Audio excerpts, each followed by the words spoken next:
Bismillahirrahmanirrahim. Assalamualaikum warahmatullahi wabarakatuh. Alhamdulillahi rabbil alamin, wassalatu wassalamu ala ashrafil anbiya'i wal mursalin wa ala alihi wa sahbihi wasallam. Amma ba'd. Alhamdulillah, kita kembali melanjutkan kajian kita pada siang hari ini.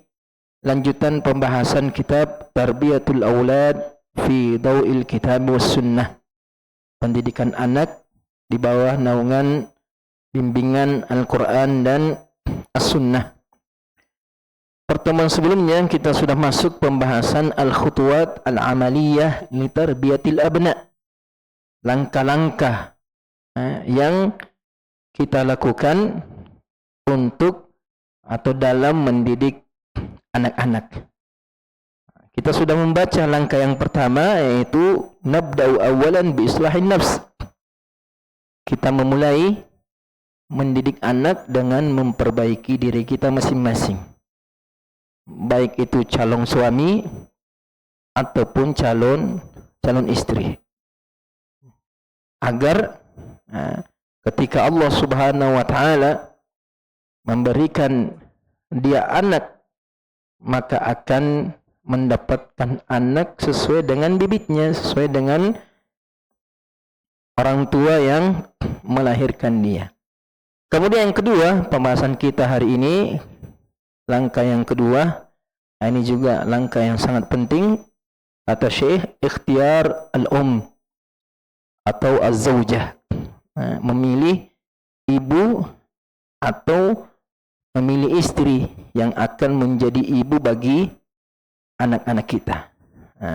Karena ibu ini atau istri ini pengaruhnya sangat besar terhadap anak yang nanti akan lahir. Kata Syekh, inna man yuridu ath-thimara al-yani'ah yabhathu 'anil ardi at-tayyibah. Orang yang menginginkan buah yang lezat, buah yang nikmat, tentunya dia akan mencari lahan tanah untuk menanam bibit buah tersebut yang baik, tanah yang baik, tanah yang cocok. Karena tentunya pengaruh tanah terhadap satu bibit atau satu tanaman itu mempengaruhi hasil dari tanaman tersebut, baik pertumbuhannya ataupun buah yang akan kita harapkan dari tanaman tersebut. Ini ibaratnya jelas, ketika seseorang ingin mendapatkan anak yang soleh, solehah, yang baik, yang bermanfaat untuk dunia akhirat, tentunya dia harus memilih, mencari calon ibu bagi anak-anaknya yang baik pula. Wa min hikmati az-zawaj al-'azimah injabu al-awlad as-salihin. Di antara hikmah, tujuan pernikahan yang sangat besar, yang sangat mulia adalah melahirkan anak-anak yang saleh. Itu tujuan, termasuk tujuan utamanya orang menikah. Hanya kalau ada orang menikah tidak mempunyai anak, berarti dia keluar dari tujuan utama pernikahan. Alladzina ya'buduna Allah wa yakununa dzukran liwalidayhim. Mendapatkan anak-anak yang saleh, yang akan menyembah Allah Subhanahu wa taala, yang akan menjadi hamba-hamba Allah Subhanahu wa taala dan menjadi kebanggaan untuk kedua orang tuanya. Bagaimana anak itu membuat kedua orang tuanya bangga di dunia sebelum bangga nanti di akhirat kelak. Qala sallallahu alaihi wasallam, Nabi sallallahu alaihi wasallam bersabda, tazawwajul waduda al-walud. fa inni mukathirun bikumul umam. Rawahu Abu Daud. Ini hadis ada kisah di baliknya. Sebelum Nabi mengucapkan ini, ada seorang sahabat datang kepada Nabi sallallahu alaihi wasallam meminta pandangan, meminta pendapat dari Nabi SAW, izin dari Nabi ketika ingin menikahi seorang wanita. Ini juga menjadi pelajaran. Kalau kita mau menikah, ada calonnya, ya minta konsultasi, ya, bertanya kepada orang yang punya ilmu. Jangan merasa, saya bisa memilih calon istri. Banyak channelku, banyak orang yang ku kenal, saya tahu. Tidak. Kadang ada sisi pandang yang tidak kita jangkau. Kita melihat seseorang terkadang hanya dari satu sisi, yang bisa jadi orang lain melihatnya dari sisi yang berbeda, sehingga pendapatnya atau pandangannya juga berbeda. Makanya ada perkataan orang Arab mengatakan, sekalipun dinisbatkan kepada Nabi tapi tidak sahih, ma khaba man istasyara.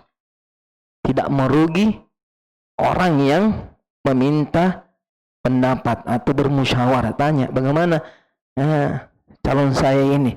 Bagaimana cocokkah untuk saya? Bagaimana agamanya? Bagaimana akhlaknya?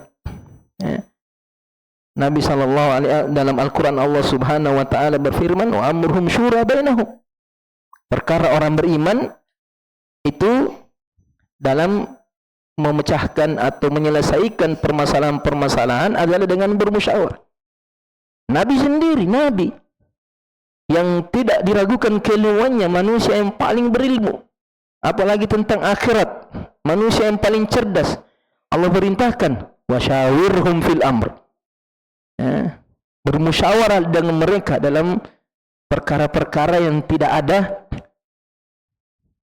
ketentuannya, tidak ada wahyu di dalamnya, maka bermusyawarahlah. Jadi Nabi diperintahkan oleh Allah untuk bermusyawarah dalam perkara-perkara dunia. Terus kita merasa bahwa saya tidak perlu musyawarah, tidak perlu tanya ke orang lain tentang perkara-perkara yang kita hadapi, tentang pernikahan, apalagi ini pernikahan, pintu kehidupan kita, pintu kebahagiaan kita di dunia dan di akhirat. Makanya sahabat ini sebelum menikahi seorang wanita datang kepada Nabi SAW, mengatakan, ya Rasulullah, ada seorang wanita yang ingin saya nikahi. Dari segi nasab, keturunan, dia punya keturunan yang baik. Dari segi kecantikan, dia punya kecantikan. Tapi satu saja masalahnya, dia tidak bisa punya anak, tidak bisa melahirkan. Kata Nabi, jangan nikahi. Jelas ucapannya Nabi SAW. Tapi sahabat ini, ya, bertanya lagi kepada Nabi, mungkin ada keringanan, ada kebolehan, ingin memperjelas. Nabi tetap mengatakan, jangan nikahi. Sampai 3 kali sahabat ini datang kepada Nabi, mungkin saking cintanya dengan wanita ini, sampai-sampai 3 kali datang kepada Nabi bertanya, bagaimana wanita ini? Bolehkah saya nikah? Jangan kamu nikahi. Kemudian Nabi mengatakan ini, tazawwajul waduda al-waluda fa inni mukathirun bikumul umam. Nikahilah wanita-wanita yang lemah lembut, kasih sayang, penuh cinta. Al-walud, yang bisa melahirkan banyak anak. Al-walud artinya banyak melahirkan anak. Fa inni mukathirun bikumul umam.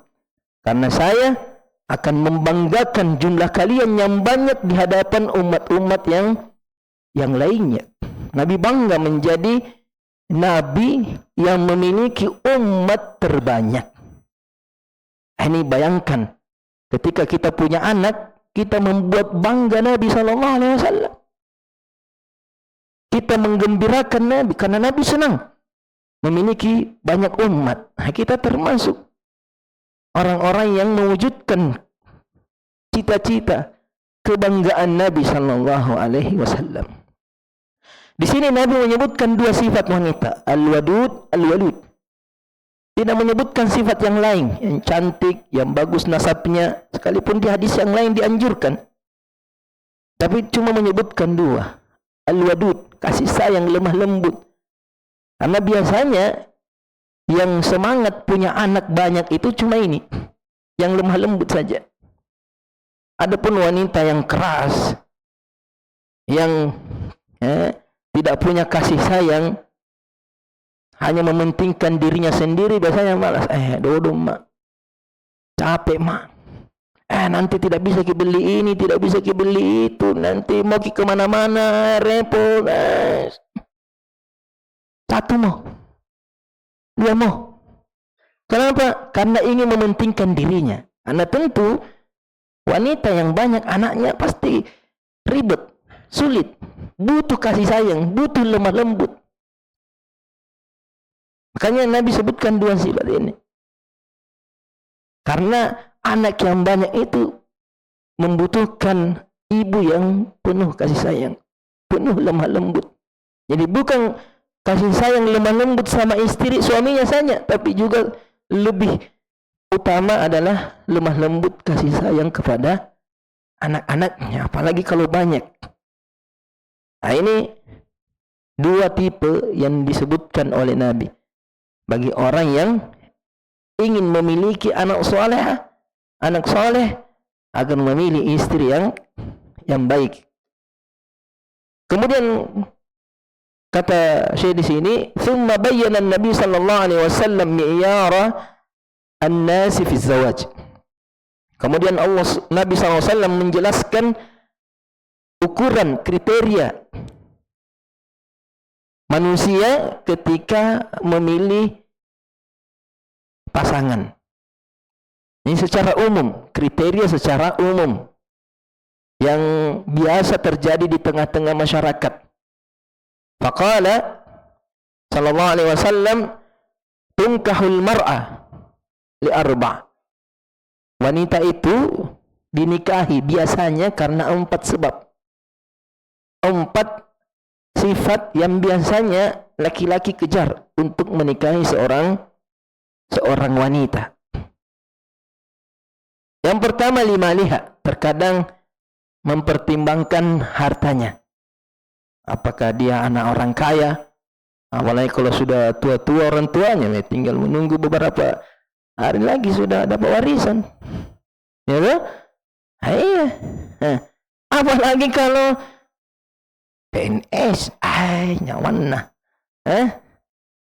Apalagi sudah ada pekerjaannya, ada pemasukannya. Jadi bukan cuma agamanya yang ditutupi, ekonominya juga ditutupi. Anaknya sudah setengah dari pengeluaran sudah ditutupi sama istri. Ini niatnya buruk dalam menikah. Buruk. Niatnya tidak ikhlas.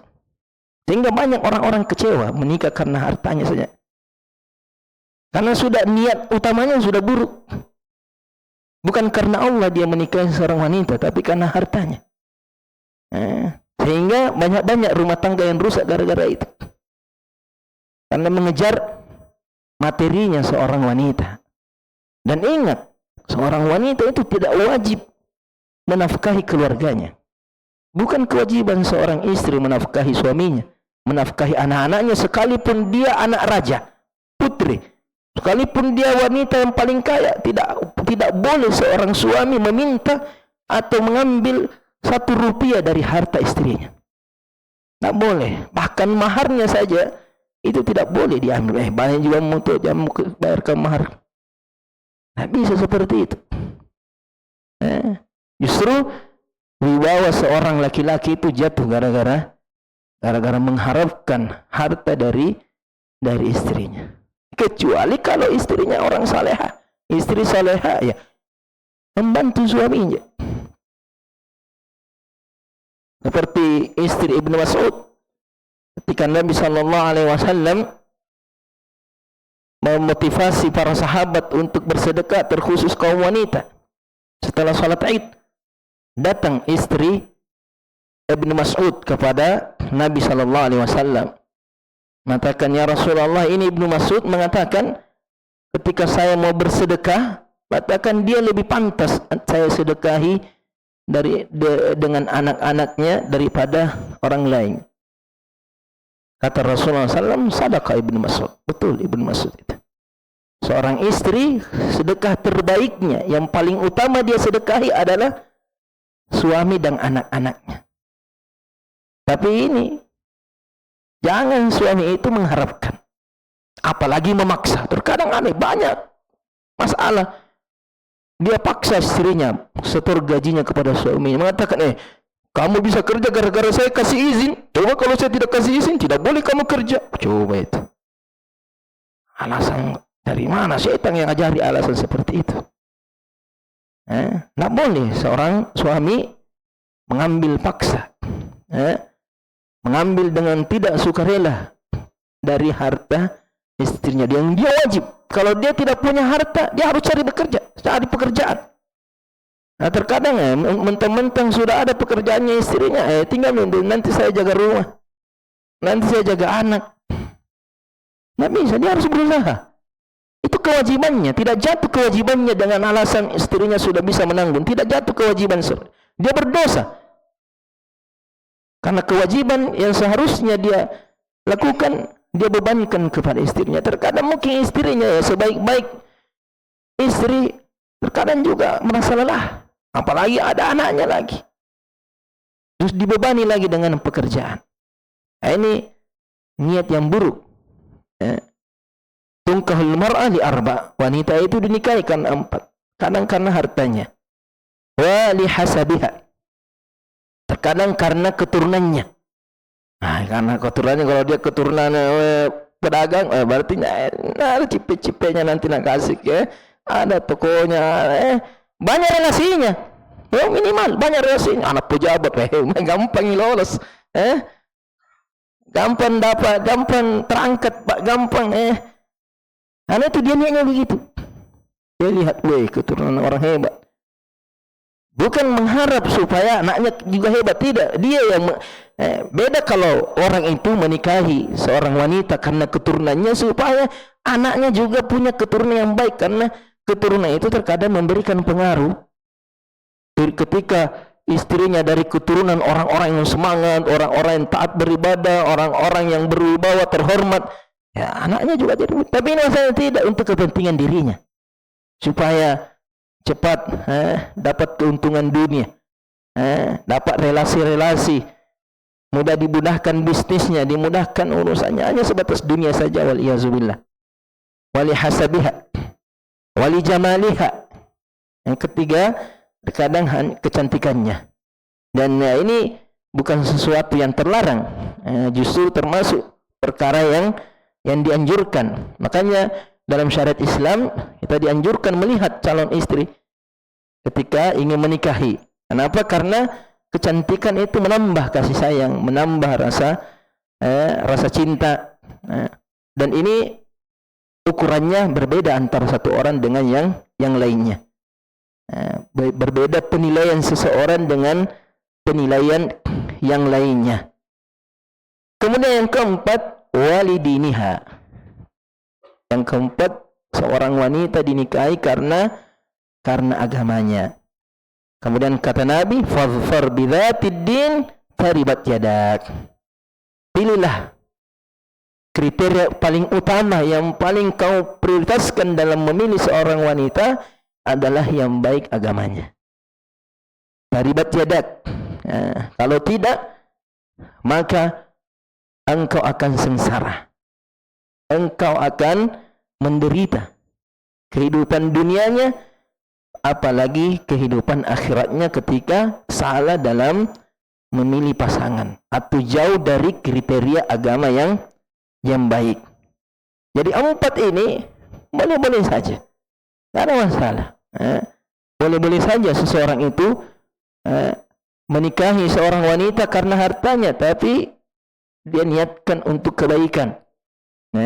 Dia niatkan harta istrinya atau keluarga istrinya bisa dia manfaatkan untuk kebaikan agama. Itu sah-sah saja. Dia menikahi wanita yang kaya supaya bisa bikin pondok pesantren, bisa bikin sekolah, bisa mengelola harta keluarga istrinya dalam sesuai dengan syariat. Itu sah-sah saja. Yang penting niatnya bagus. Begitu juga dengan keturunannya, dengan kecantikannya. Tapi yang menjadi utama adalah agamanya. Makanya Syekh Ibnu Utsaimin rahimahullah mengatakan, ketika seorang itu ingin memilih istri, pilih atau periksa sesuai dengan urutan yang disebutkan oleh Nabi sallallahu alaihi wasallam. Periksa dulu bagaimana hartanya. Terkadang saya tidak peduli di hartanya. Alhamdulillah lewat keturunannya. Itu penting karena nanti ada penjelasannya. Turunan itu mempengaruhi, keluarga itu mempengaruhi. Kadang kita baik ketika kita masuk dalam satu keluarga, karena ketika kita menikahi seorang wanita, berarti kita bagian dari keluarganya. Terkadang mempengaruhi, kita juga terpengaruh.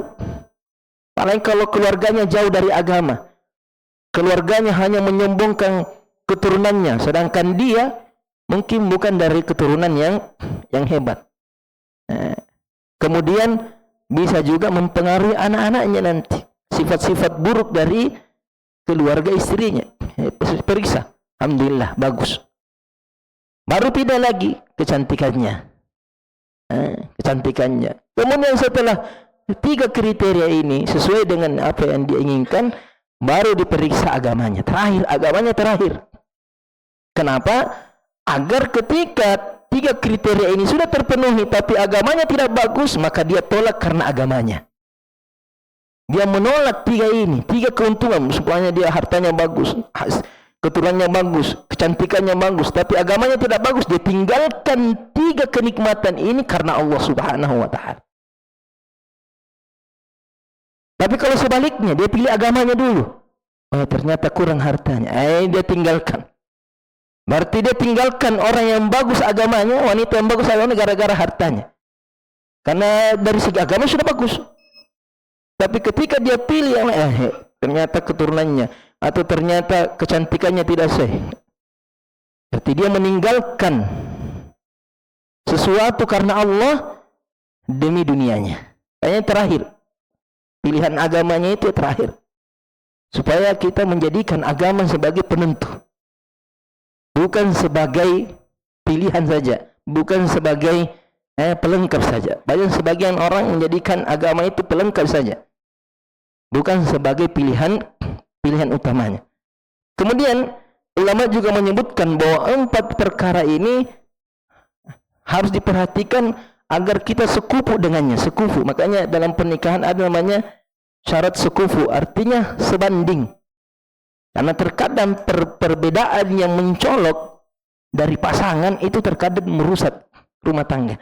Seperti mungkin istrinya level atas, ningrat, sedangkan dia mungkin keluarganya atau orangnya kelas bawah. Terkadang terjadi masalah itu. Kadang antara orang tua dengan orang tua, makanya harus diusahakan tidak terlalu jauh perbedaannya. Diusahakan, karena terkadang banyak masalah di situ. Begitu juga dengan keturunan. Ketika dia pilih yang kelas atas keturunannya, kemudian keluarganya dia, terkadang terjadi masalah. Tak akan menimbulkan masalah, biasanya sering menimbulkan masalah. Begitu juga dengan kecantikan. Artinya seimbang, jangan terlalu jauh perbedaan di antara keduanya. Kemudian sedangkan begitu juga dengan agama, apalagi dari segi manhaj, dari segi pilihan dalam beragama. Ini biasanya akan merusak. Apalagi kalau pasangannya atau istrinya itu termasuk ahli bid'ah seumpamanya, banyak melakukan kesyirikan. Itu bahaya. Pernah terjadi pada seorang tabi'in, Imran ibnu Hittan, seorang perawi hadis. Dia ahli sunnah, tapi dia jatuh cinta dengan putri pamannya, putri dari pamannya yang cantik. Hanya saja ini perempuan punya pemikiran khawarij, yang suka memberontak kepada penguasa. Tapi karena cintanya yang sangat besar, katakan nanti saya kasih hidayah dia ke ahli sunnah. Nanti saya ceramai, nanti saya dakwahi, ajak dia pindah dari akidah khawarij ke ahli sunnah. Ternyata setelah menikah justru dia yang pindah menjadi khawarij. Waliyazubillah. Bahkan dia memuji pembunuh Ali bin Abi Thalib. Dia buat syair memuji pembunuh Ali bin Abi Thalib. Waliyazubillah. Jadi hati-hati. Inna kaidahunna azim. Makanya di sini disebutkan secara utama memilih istri, bukan memilih suami, sekalipun nanti ada. Kenapa? Karena pengaruh istri itu lebih besar daripada pengaruh suami. Itu bahayanya. Ini hanya mengatakan nanti sudah menikah baru diperbaiki. Bisa jadi kamu yang diperbaiki, kamu yang dirusak.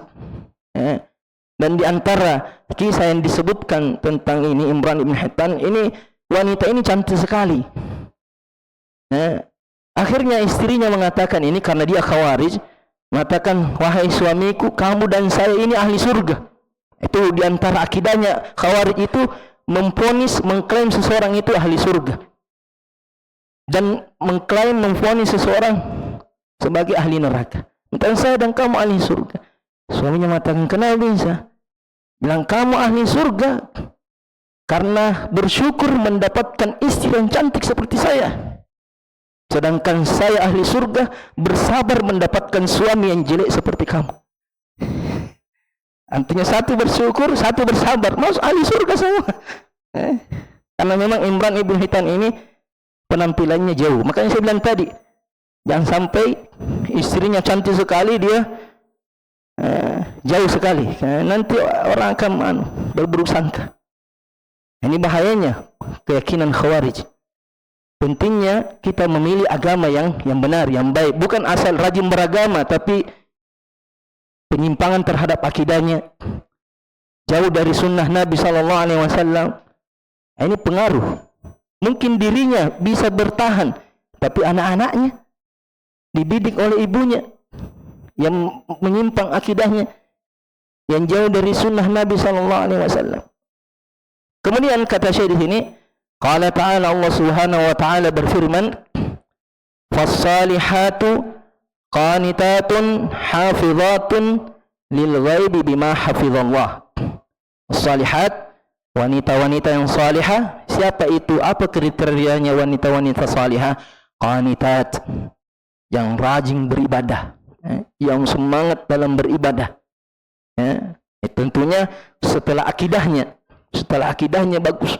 Karena sehebat-hebatnya, sebanyak-banyaknya ibadah seorang wanita, kalau akidahnya buruk, maka ibadahnya tidak ada manfaatnya. Sama seperti ini, istrinya Imran ibn Hittan ini, khawarij itu ahli ibadah. Bahkan Nabi mengatakan pada sahabatnya, salatmu itu tidak ada bandingannya dengan salat mereka. Ibadahmu tidak ada bandingannya dengan ibadah kaum khawarij itu. Tapi rusak akidahnya, rusak juga amal ibadahnya. Sampai Nabi mengatakan al-khawarij kilabu ahlin nar. Khawarij itu anjingnya penghuni neraka. Sudah penghuni neraka, anjingnya lagi. Saking hinanya itu. Padahal ahli ibadah, tapi akidahnya rusak. Selalu memprovokasi untuk menentang pemerintah, memancing manusia untuk membenci pemimpinnya, memberontak, berkata-kata buruk, berkomentar buruk terhadap penguasanya. Ini ciri khasnya khawarij seperti itu. Maka hati-hati. Kadang hal-hal seperti ini kita sepelekan. Wah, rajin masalah tauhid, masalah mengamalkan sunnah. Rajin benar, rajin bagaimana? Tapi ini poin-poin ini, ketaatan kepada pemerintah. Terkadang postingannya caci maki, kebijakan pemerintah, penguasa jangan. Sekalipun secantik-cantiknya, sehebat-hebatnya dia beribadah, kalau ada pemikiran khawarijnya, jangan. Akan merusak diri kita, merusak keluarga, bahkan merusak masyarakat, merusak agama. Kata Nabi, kata Allah Subhanahu wa taala, "Fas-salihat", wanita-wanita saleh itu qanitat, rajin beribadah, semangat beribadah. Hafizatul lil ghaibi bima hafizallah, dia menjaga dirinya, menjaga suaminya dalam perkara gaib, ketika tidak ada yang melihat, ketika suaminya tidak ada, dia menjaga hak-haknya Allah Subhanahu wa taala dengan senantiasa menjaga akidahnya, menjaga tauhidnya, menjaga sunnahnya, senantiasa mengikuti sunnah Nabi, pemahamannya, menjaga ibadahnya, menjaga hartanya suaminya. Ketika suaminya pergi, menjaga kesuciannya, tidak mengkhianati suaminya, menjaga anak-anaknya. Ketika suaminya pergi, mendidik anaknya dengan baik.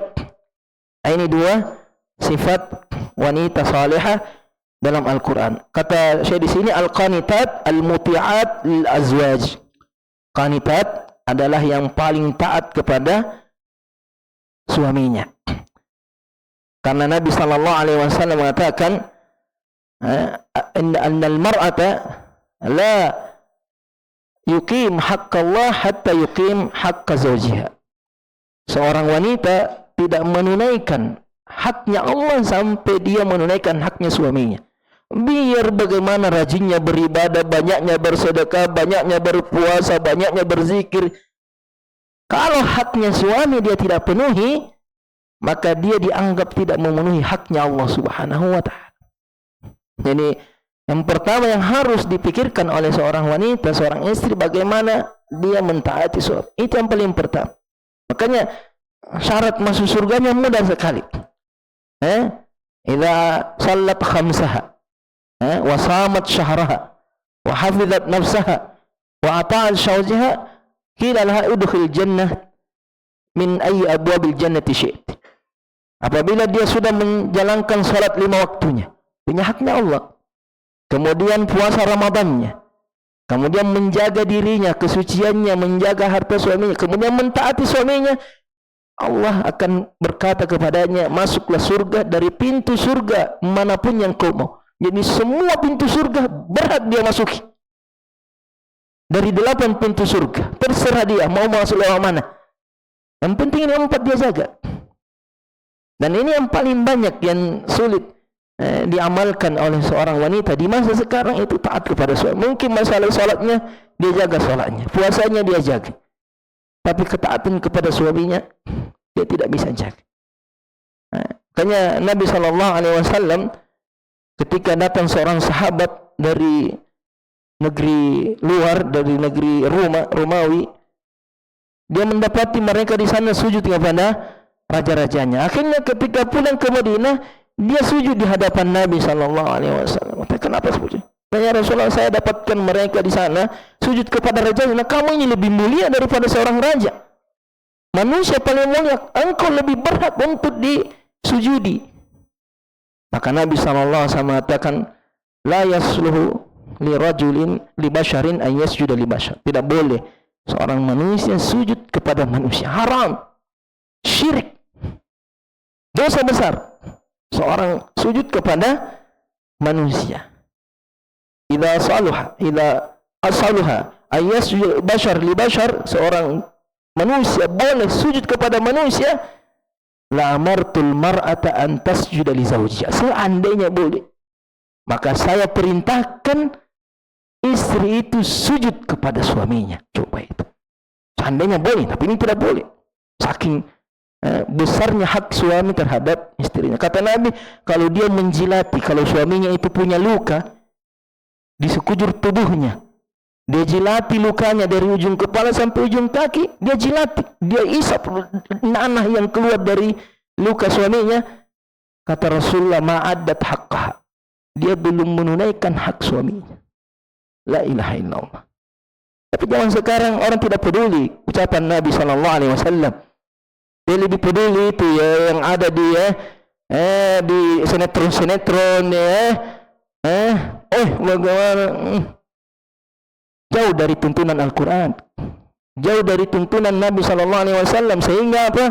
Kita lihatlah bagaimana anak-anak generasi kaum muslimin di masa sekarang yang ibunya dididik oleh orang-orang barat, dididik oleh orang-orang musyrik.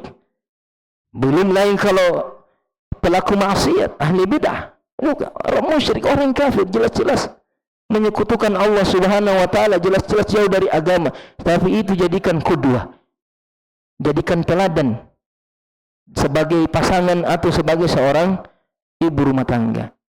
Kemudian kata saya di sini, Al-qanitat al-muti'at lil azwaj yahfadna al-azwaj fi ghiyabihim fi amwalihim wa fi anfusihim. Dia menjaga suaminya ketika suaminya pergi, pada harta suaminya dan pada dirinya, suaminya dan diri sang istri itu sendiri. Begitu pula dengan anak-anaknya. Wa hadzara sallallahu alaihi wasallam minal jamilah fil manbatis su. Nabi sallallahu alaihi wasallam memperingatkan dari seorang wanita cantik tapi dari tempat yang buruk, dari keturunan yang buruk, dari rumah yang buruk. Faqala sallallahu alaihi wasallam, iyyakum wal khadra ad-damin. Hati-hati, jauhkan diri kalian, hindarkan diri kalian dari al-khadra ad-damin, yang hijau tapi kotor. Kalau sahabat bertanya, wa ma khadra'ud damin? Apa yang dimaksud khadra' damin ini ya Rasulullah? Maksudnya siapa? Qala al-mar'atul hasna fil manbatis su. Wanita-wanita yang cantik tapi itu di tempat yang buruk, artinya lingkungannya buruk, keturunannya buruk, sehingga wanita itu juga buruk. Tapi kalau dia, apalagi di masa sekarang, terkadang mungkin keluarganya jauh dari kebaikan atau keturunannya, tapi dia mampu memperbaiki dirinya, itu tidak sama. Tapi kalau dia juga terpengaruh dengan keluarganya, dengan lingkungannya, ini yang Nabi SAW peringatkan. Menunjukkan pentingnya melihat apa? Al-hasab. Keturunan, lingkungan, keluarganya. Karena itu akan memberikan pengaruh yang besar terhadap anak yang akan nanti lahir. Rawahu Daruqutni. Kemudian kata Nabi, kata Syekh, wa yamdah ar-Rasul SAW dzatad din. Nabi SAW memuji wanita yang punya agama, artinya bagus agamanya. Fayaqul, Nabi SAW bersabda, ala ukhbirukum bi khairi ma yaknizul mar'. Kata Rasulullah, maukah kalian kuberitahu sesuatu yang paling berharga yang disimpan oleh seseorang? Harta yang paling berharga, simpanan yang paling berharga. Tentunya orang pikirannya emas, apalagi harga emas sekarang, Masya Allah. Perak, permata, perhiasan, rumah, properti, toko, dianggap sebagai perhiasan atau simpanan yang paling berharga. Tapi apa kata Nabi? Simpanan paling berharga seseorang, tabungan paling berharganya, harta paling berharganya, al-mar'atu salihah, istri yang saleh. Karena kalau sudah punya istri yang salehah, jangan terlalu pedulikan dunia yang mungkin kita tidak dapatkan. Karena kita sudah dapatkan kans itu artinya harta yang paling berharga, harta yang paling mahal, simpanan yang paling besar. Kenapa? Karena ketika seseorang sudah mendapatkan istri yang salehah, sudah baik agamanya, akan baik agamanya, dan akan baik dunianya. Kemudian akan baik juga nanti keturunannya. Tapi kalau dia punya harta, punya dunia, punya segala-galanya dari kenikmatan dunia, tapi tidak memiliki istri salehah, istrinya buruk, maka semuanya juga akan buruk. Hartanya tidak akan dia manfaatkan dalam ketaatan. Istrinya bilang beli ini, beli itu, jalan-jalan ke sini, jalan-jalan ke situ. Ini dipamerkan, disombongkan, dibanggakan. Punya jabatan, jabatannya dirusak oleh istrinya. Hartanya dirusak oleh istrinya. Bahkan mungkin dia punya ilmu agama, terkadang dirusak sama istri. Jadi dunia bisa rusak gara-gara pasangan yang buruk. Tapi dunia yang mungkin dia tidak bisa dapatkan, dia tidak bisa raih, kalau dia punya istri yang salehah, maka dia sudah mendapatkan kenikmatan yang besar. Perhiasan dunia yang terbesar. Kata Nabi SAW, ad-dunya mata wa khairu mata'id dunya 500 salihah.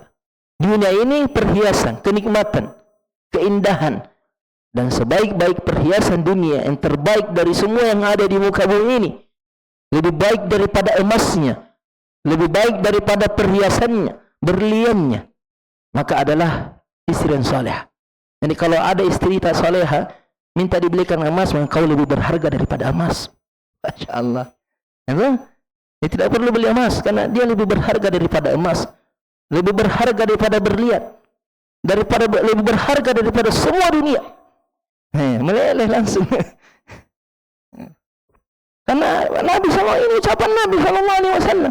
Cuma terkadang banyak suami ini tidak menghargai istrinya, terkadang menganggap bahwa istrinya yang selama ini menjaga dia, merawat dia, membahagiakan dia, memberikan dia anak, merawat anak-anaknya, terkadang dipandang, bahkan terkadang dianggap sampah dalam rumahnya. Waliyazubillah.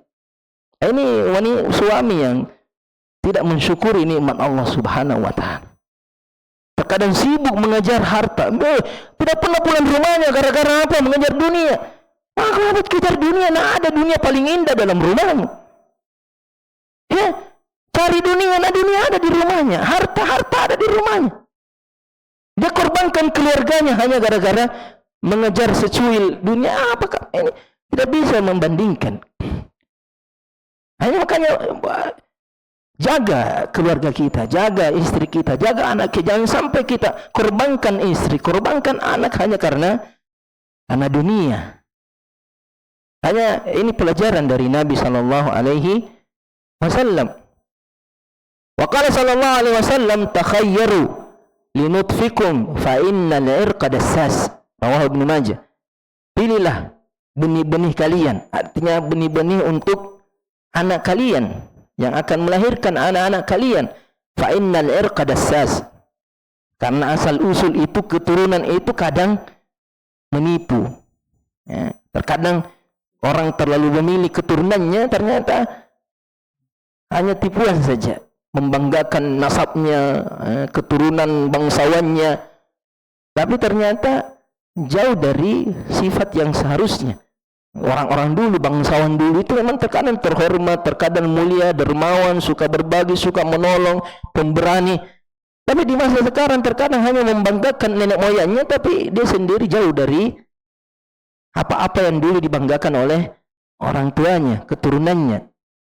Jadi ini peringatan dari Nabi sallallahu alaihi wasallam. Wa hadza min huquqil walad 'ala al-walid wa hiya ikhtiyar ummihi. Ini termasuk haknya anak kepada orang tuanya, yaitu memilihkan ibu yang baik. Ja'a rajulun ila Umar bin Khattab, seorang datang kepada Umar bin Khattab, yashku kabni, mengeluh anaknya yang nakal. Kadang datang, Ustaz, anakku begini, anakku begini. Mengeluhkan anaknya yang tidak berbakti. Fahdara ibnahu. Akhirnya Umar mengatakan, mana itu anakmu? Ya. Wa anbaha 'ala al-uqub. Umar bin Khattab peringatkan, kamu anak harus berbakti kepada orang tuamu begini. Qala ibnu, anaknya mengatakan, alaysa lil waladi haqqun 'ala abihi? Wahai Umar bin Khattab, Amirul Mukminin, bukannya anak itu juga punya hak terhadap kedua orang tuanya? Orang tua punya hak kepada anaknya untuk ditaati, berbakti kepadanya. Oke lah, tapi kan saya anak punya juga hak terhadap orang tua saya. Qala bala, Umar mengatakan iya. Qala famahu, anak itu mengatakan, apa haknya anak terhadap orang tuanya? Artinya yang wajib orang tua berikan untuk anaknya. Qala Umar, ayyattaki ya ummah. Yang pertama, dia harus memilih ibunya yang bagus. Artinya dia harus memilih untuk anaknya yang nanti akan lahir istri yang salehah, ibu yang salehah. Wa yuhsin ismahu, memperbaiki namanya. Jika sudah lahir anaknya, berikan nama yang baik. Wa yu'allimhul Qur'an, dan mengajarinya Al-Qur'an. Faqala al-ibn, maka anak ini mengatakan, fa inna abi lam yaf'al fi dzalika syai'an. Sungguhnya bapak saya tidak melakukan semua itu. Tiga ini tidak dikerja. Memilihkan ibu yang baik, memberikan nama yang baik, dan mengajarkan Al-Qur'an. Amma ummi, kata anak ini, itu ibu saya. Fa innaha zinjiyatun kanat limajusi. Ibu saya dulu itu budak wanita kulit hitam dari seorang majusi. Artinya budak biasanya terpengaruh dengan tuannya. Nah ini ibunya budak dari seorang majusi. Karena di masa dahulu itu boleh seseorang menikahi budak wanita. Nah, ini dia carikan ibu untuk anaknya dari seorang budak yang menjadi budak seorang majusi. Pertama berarti sudah buruk dia memilih ibu untuk anaknya. Wa qad sammani Ju'al. Kemudian dia namai saya Ju'al. Jual itu laki-laki hitam yang buruk. Artinya jual itu laki-laki yang hitam buruk rupa lagi. Artinya dia kasih anaknya nama seperti ini. Nah, ini banyak juga orang tua yang durhaka kepada anaknya. Dia kasih anaknya nama sekalipun keren kedengaran tapi maknanya buruk, supaya memuaskan dirinya saja. Tapi setelah anaknya besar, apalagi anaknya kenal sunnah, malu sebut namanya. Sampai-sampai harus pakai Abu Fulan, Ummu Fulan. Kenapa? Karena malu dengan nama yang diberikan oleh orang tuanya. Karena pakai nama artis. Yang artis ini, kita tahu bagaimana sifatnya. Memalukan. Jauh dari agama.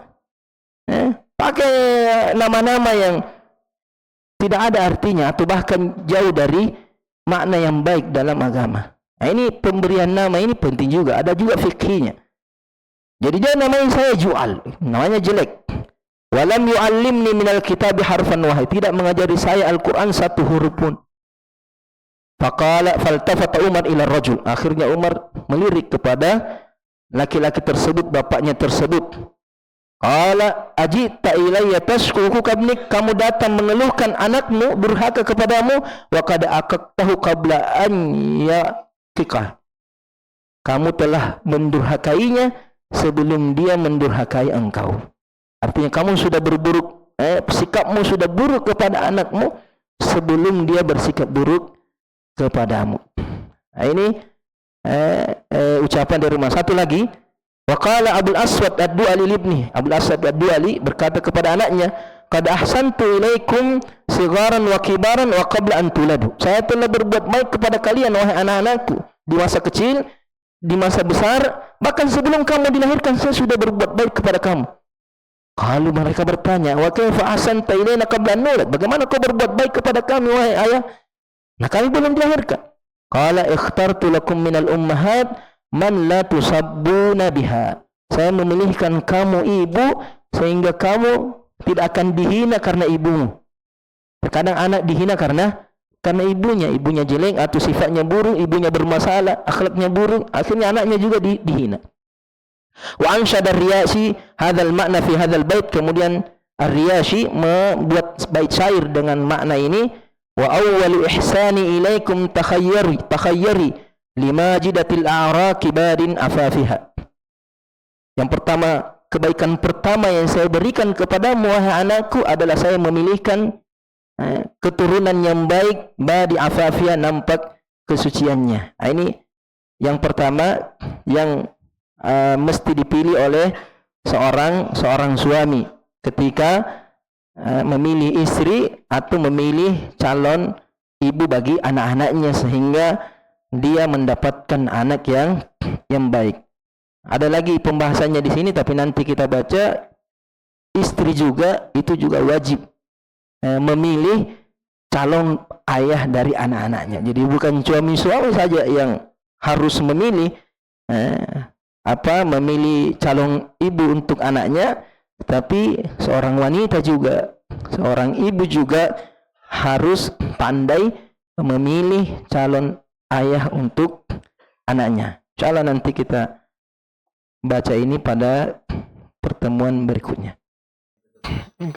Kita akhiri pertemuan kita siang hari ini. Subhanakallahumma bihamdik asyhadu an la ilaha illa anta astaghfiruka wa atubu ilaik. Wassalamualaikum warahmatullahi wabarakatuh.